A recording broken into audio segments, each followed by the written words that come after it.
Hello, hello, hello. Happy Friday, everybody. We've made it to the end of the week. I'm Charlotte. It's quarantine story time. We've been using our time sheltering in place from COVID-19 and preventing the spread of it by reading a classic piece of literature, War and Peace. And even after the several months of reading, we are getting very close to being halfway through. So, thank you, global pandemic. Not thank you, global pandemic. But yes, even though things are starting back up again and people are returning to many of their old ways of life, I'm still going to keep on reading. Some days might just end up being shorter, or like today, I'm posting this now earlier in the morning, but you can listen to it whenever, even though I had been reading like middle of the day. So, but that's all right. I'll continue to going Monday through Friday, except when there's holidays. There'll always be, I'll try to make sure there's always a post up. I'm going to have to be brief today because I am running a little bit late. So let us just jump back in. We're in volume 2 and we're starting part 5 today. And we are, Sonia and Prince and Nikolai Rostov are engaged, and Natasha is feeling sorry that her wedding has not happened yet with Prince Andrei Bolkonsky. And let's just see where those crazy kids are at. So volume 2, part 5, section 1. After the engagement of Prince Andrei and Natasha, Pierre, without any obvious reason, suddenly felt the impossibility of going on with his former life.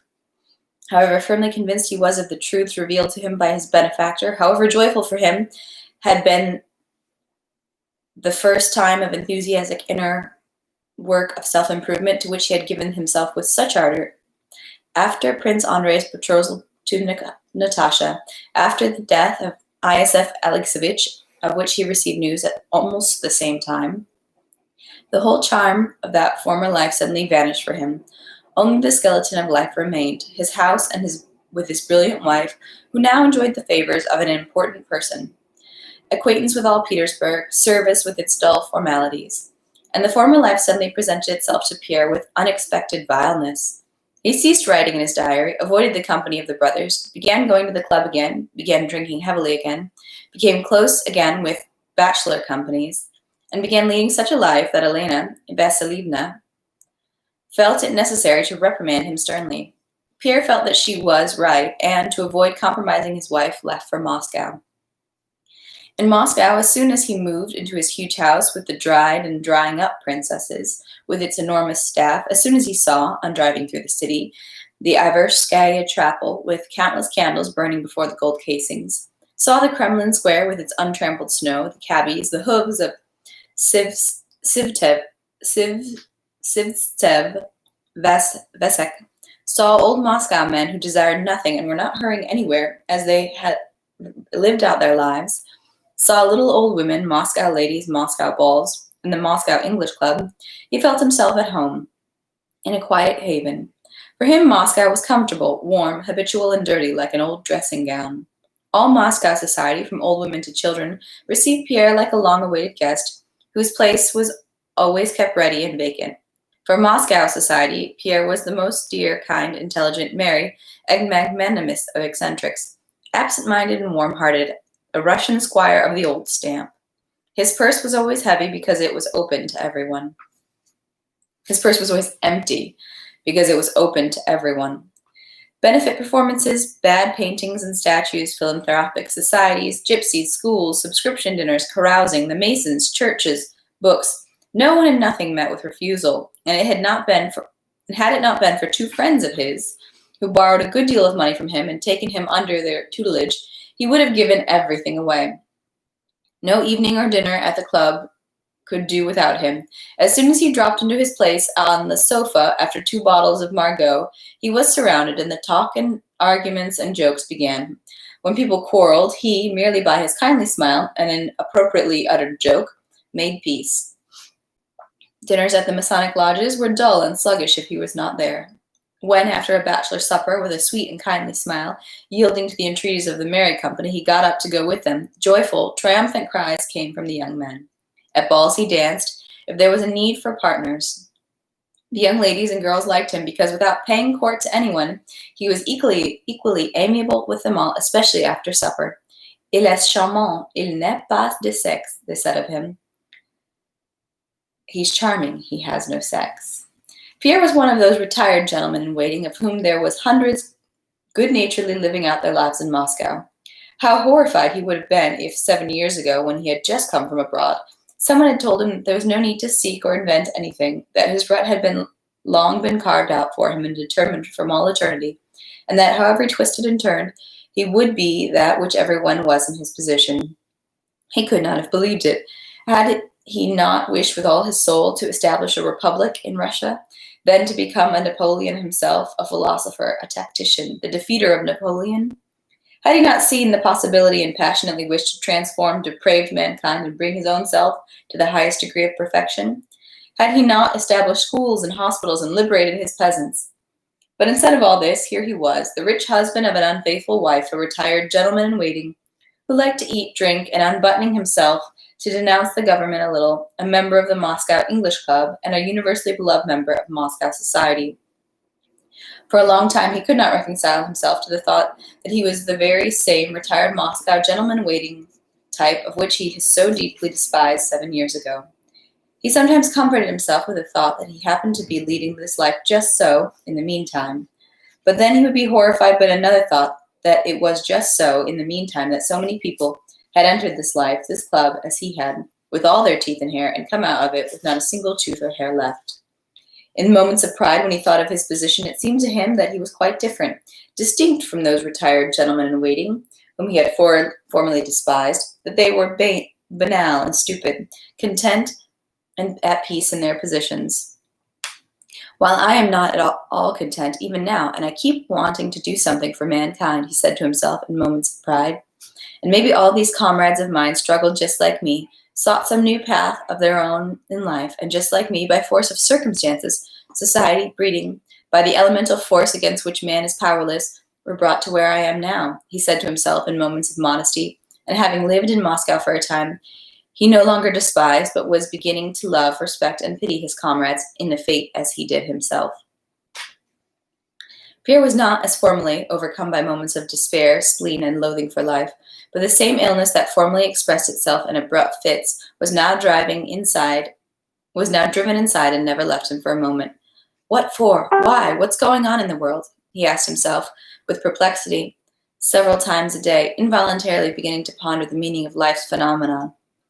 But knowing from experience that there was no answers to these questions, he hastily attempted to turn away from them, picked up a book or hurried off to the club or to Apollon Nikolaevich's to chat with the gossip of the town.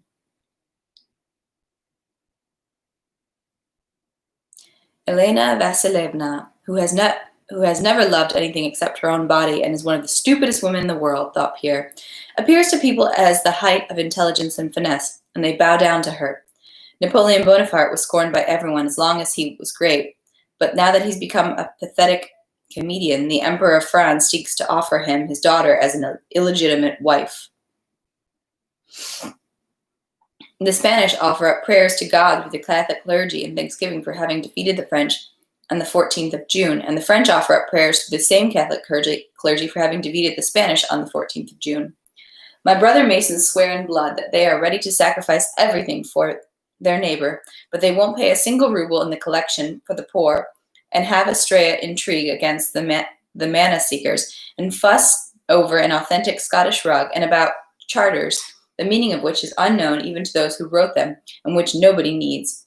We all confess the Christian law of forgiveness of offenses and love for one's neighbor, a law in consequence of which we have erected 40 churches in Moscow.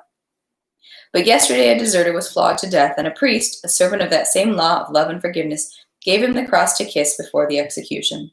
So Pierre reflected, and, accustomed as he was to it, this whole general, universally acknowledged lie amazed him each time like something new. I understand this lie and confusion, he thought, But how can I tell them all that I understand it? I've tried, and I've always found that in the depths of their soul they understand the same thing I do, but they simply try not to see it. Therefore it must be so. But what am I to do with myself? Pierre thought.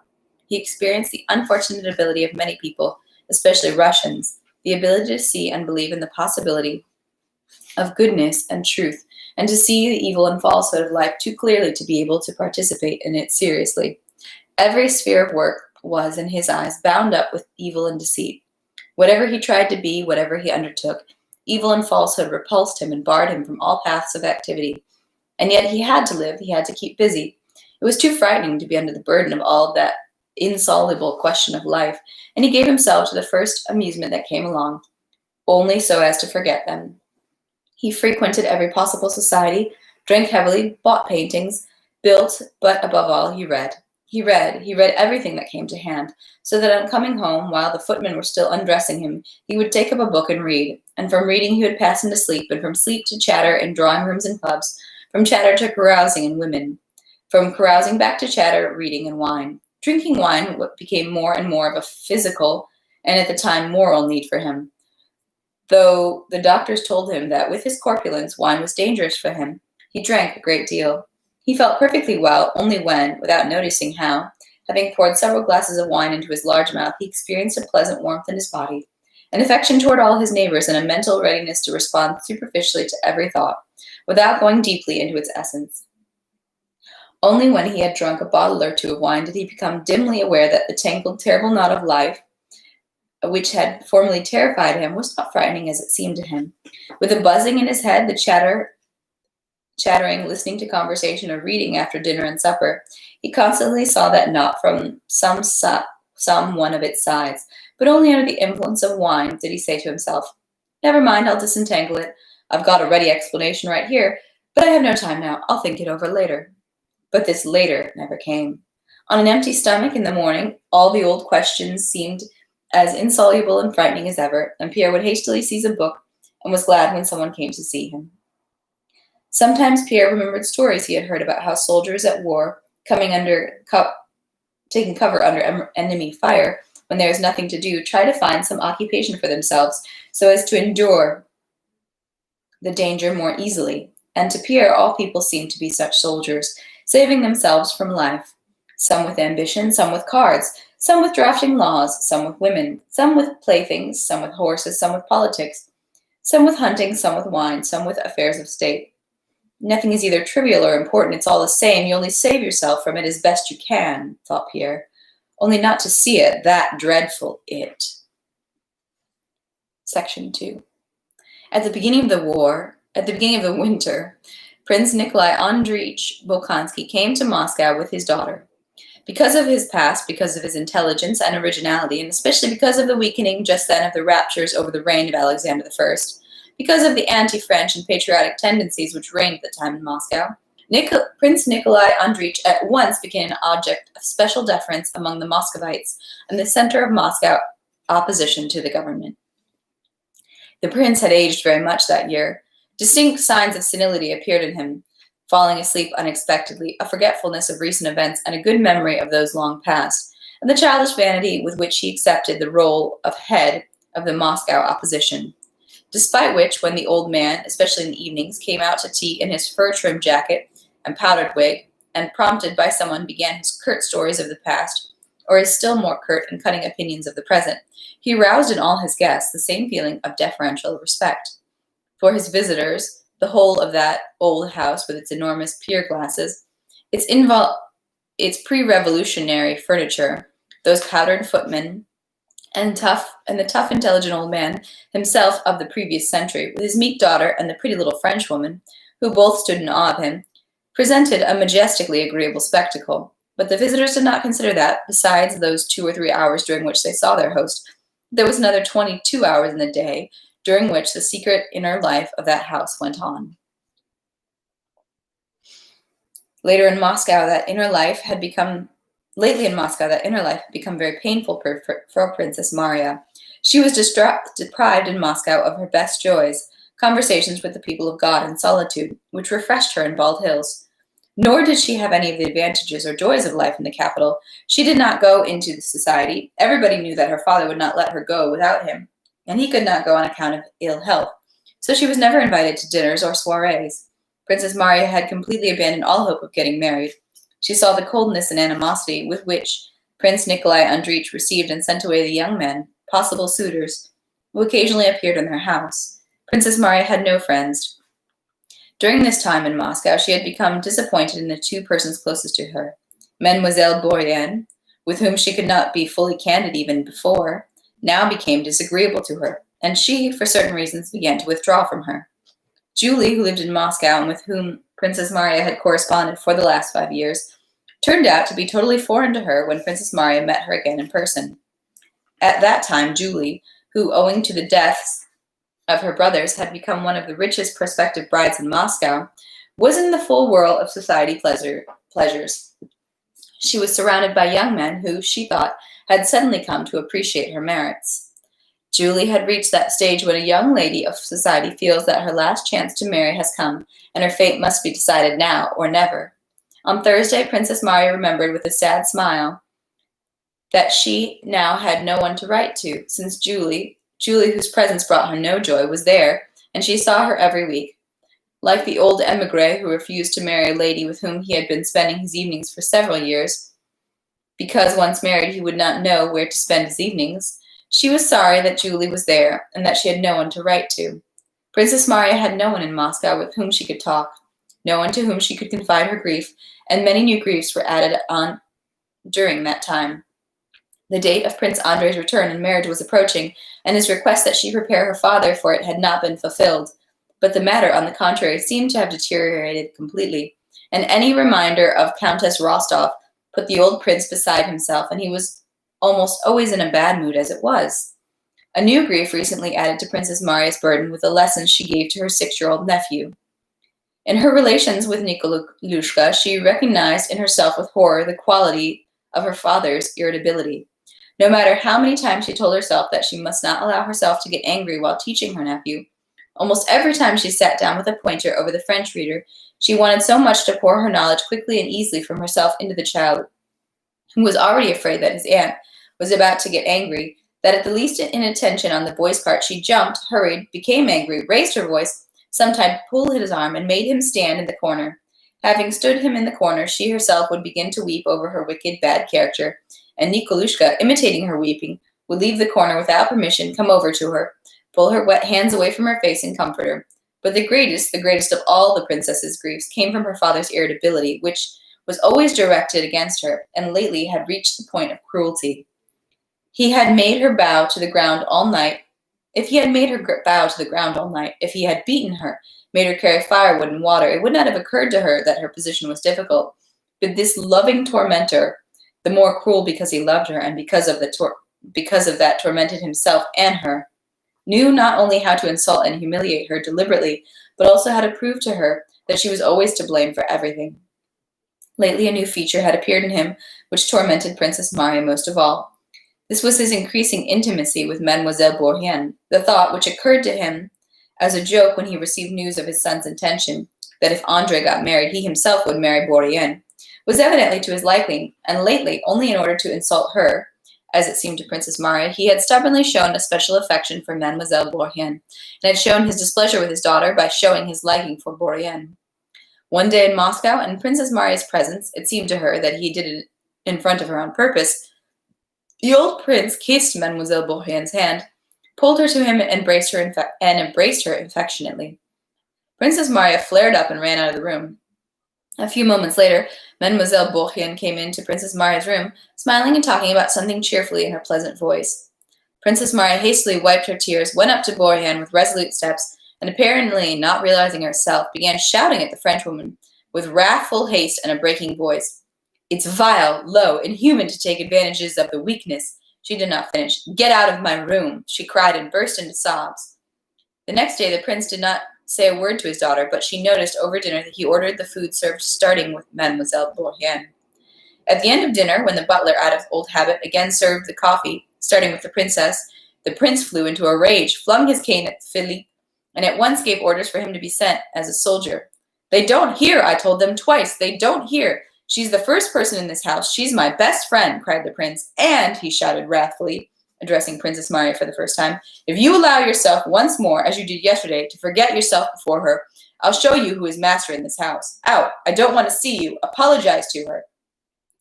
Princess Marya apologized to Amalia Evgeniyevna and to her father, for herself, and for the butler Philippe, who asked her to intercede for him. At such moments, a feeling resembling the pride of sacrifice gathered in Prince Marya's soul, and suddenly, at the same moments, in her presence, this father whom she had judged would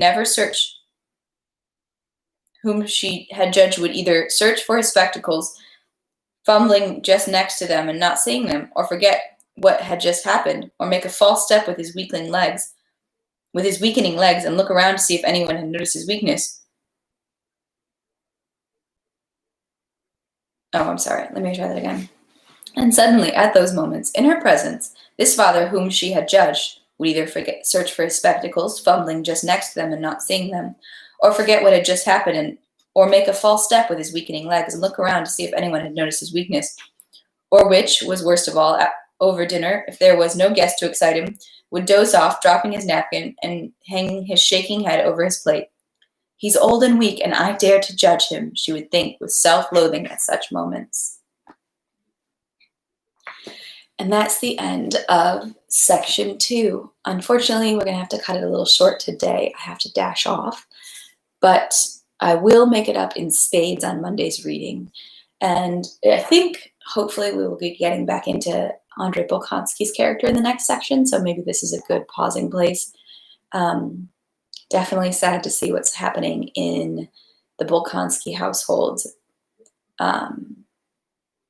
I feel sad for the dad because he's definitely like, his mind's going a little bit and he's being quite, he's very set in his ways.